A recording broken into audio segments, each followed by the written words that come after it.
All right, everybody, welcome back. I am so excited for today's deep dive Me too. because we are talking about one of my favorite subjects, Oh, yeah. Chinese mythology. Nice. And in particular, we are going to be talking about the Seven Fairies. Ooh. Now, Yeah. this is one that I feel like a lot of people, even if they are not super familiar with Chinese mythology, they've at least heard of this one. Yeah, I think so. It's kind of iconic. Yeah, definitely. It's one of the most popular, I think, across really all of China. And for good reason. For good reason. It's a really, really great story, but it's also one that is a little bit more complex, I think, than people give it credit for. Absolutely. Because when you think of the Seven Fairies, yeah. a lot of times people are just like, oh, it's a love story. Right. It's a fairy tale. Right, yeah. You get the Disney version in your head. Exactly. Yeah. But, this is something that really touches on a lot of different themes, like family and societal rules and expectations. You're right. And really, like, what happens when heavenly beings decide to stick their nose in human affairs. And get a little too curious about what's happening down here. Exactly. Exactly. So let's dive right in. Let's do it. Now we've got a really great source for this one that kind of really breaks down the story of the Seven Fairies. It does a good job Yeah. of covering a lot of the different variations, too, because there are a lot. Right, exactly. And I mean, that's one of the things that's so cool about mythology in general. Totally. Is that you can have these stories that have been told for centuries. Centuries, yeah. And centuries. But there's going to be different variations depending on, like, where it's being told. Yeah, who's telling it? Who's telling it? When they're telling it. When they're telling it, exactly. Yeah. So I think that's part of the fun, too. I agree. But so in this particular source that we're looking at, it really kind of highlights the fact that each of these seven fairies has a distinct personality. Absolutely. They each have their own little thing. Yeah. And I love that. It's cool. Because, it kind of makes me wonder, like, okay, if they all lived together, what was that like? Can you imagine the family dinners? Right. Oh, my gosh. Like, could you imagine being a fly on the wall at, like, the celestial dinner table? With all these powerful fairies just bickering about, whose turn it is to do the dishes or who left the celestial loon out. Exactly. Or, whose magic is better. Oh, yeah, totally. Yeah. There'd be for sure some sibling rivalry. Yeah, some definite sibling rivalry there. Oh, yeah. But, so why don't we talk a little bit about, like, what actually motivated these fairies to venture down to Earth? Well, in this source, it says it wasn't about, conquering new lands or anything like that. They were just curious. No, really? Like, simple as that. They'd heard stories and they wanted to see what it was all about for themselves. So it's just like the human world seemed interesting. Yeah, exactly. The colors, the sounds, the emotions. That was something new and different. All stuff that, being up in the heavens, they didn't really experience. Yeah. So they were like jaded with their heavenly existence. A little bit, yeah. Can you blame them? I guess not. I think, sometimes we kind of forget to appreciate what's right in front of us, That's true. And I feel like maybe that was part of what was going on with the fairies, Yeah. Just wanting something a little different. Yeah.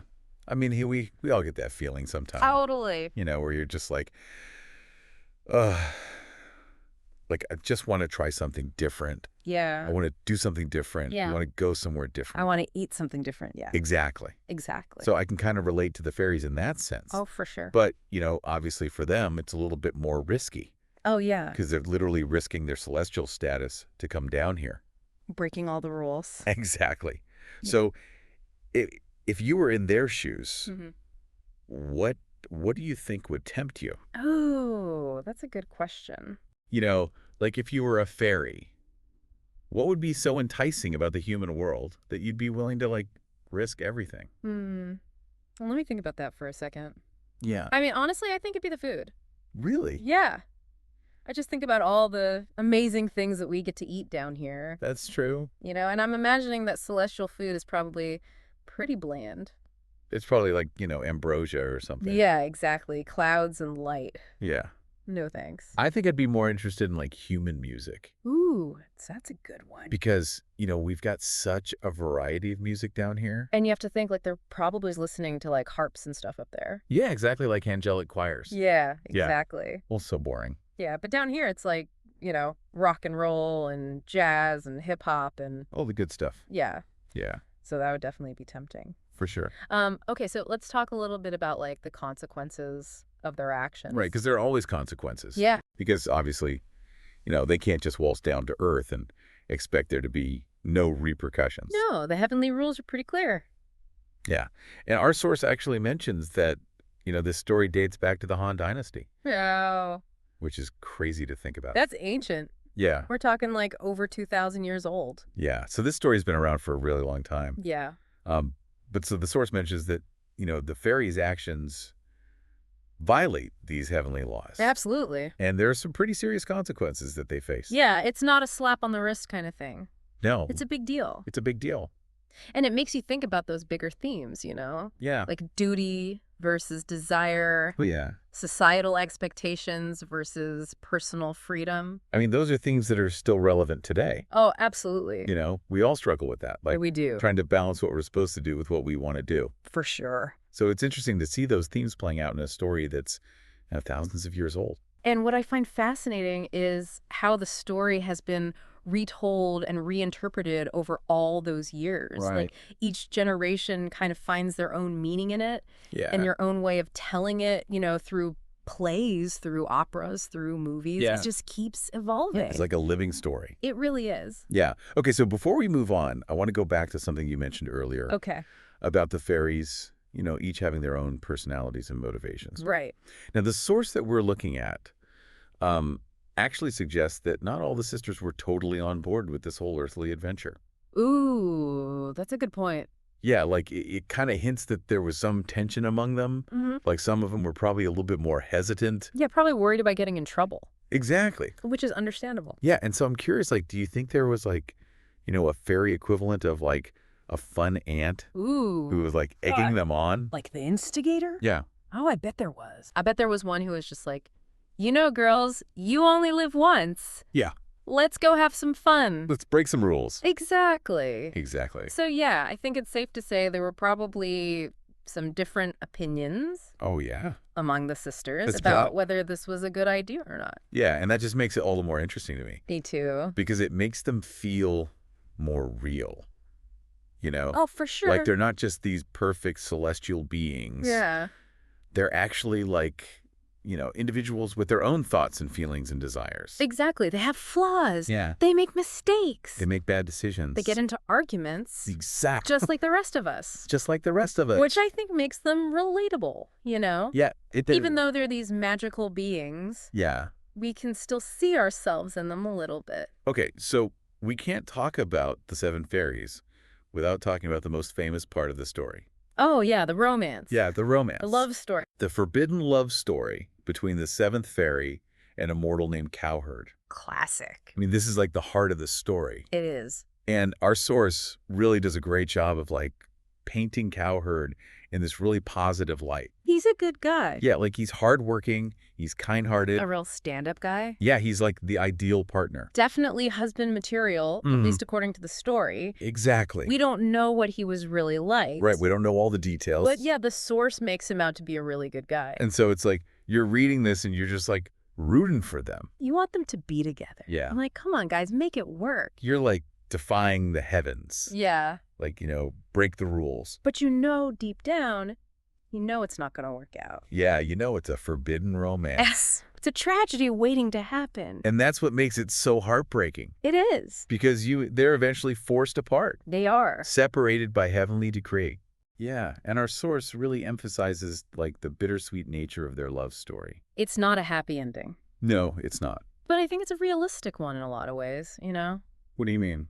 Well, I mean, sometimes in life we have to make difficult choices. Yeah. Sometimes we have to choose between what we want and what's right. Or what's expected of us? Exactly. Yeah. And sometimes those choices lead to heartbreak.